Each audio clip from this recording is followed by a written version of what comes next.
So from CommHIT's perspective, we do a lot of work with workforce credentials and training, especially with practice managers, because they serve as kind of a liaison for tech endeavors that occur, including cybersecurity. We work with a group called the Professional Association of Healthcare Office Management. They handle 1 to 5 physician practices, and we offer an industry recognized credential, and we do that in 48 states and DC, and then 4 or 5 of the US territories.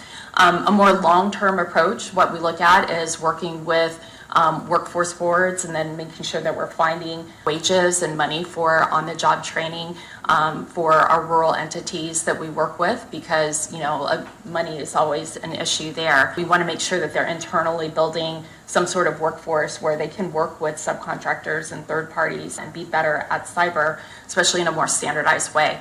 And we have registered apprenticeship programs for cyber. Right now we do that in Florida and Virgin Islands, and basically, we have to make sure that whatever training or workforce development that we do is going to fit the size and the need of that entity. So, we make sure that, like for our apprentices, for instance, even though it applies to all business sectors, they're able to day-to-day do network admin and network security and kind of monitor policies and kind of help make sure that people are doing cyber hygiene.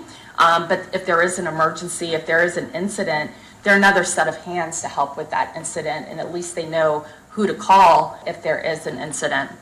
And we also have the population health ISAC, which is listed in the HIPAA document by HHS 405D, and we train all of our apprentices with that so they can do threat monitoring with real-time threat intel, and then know who to call again if there is an incident.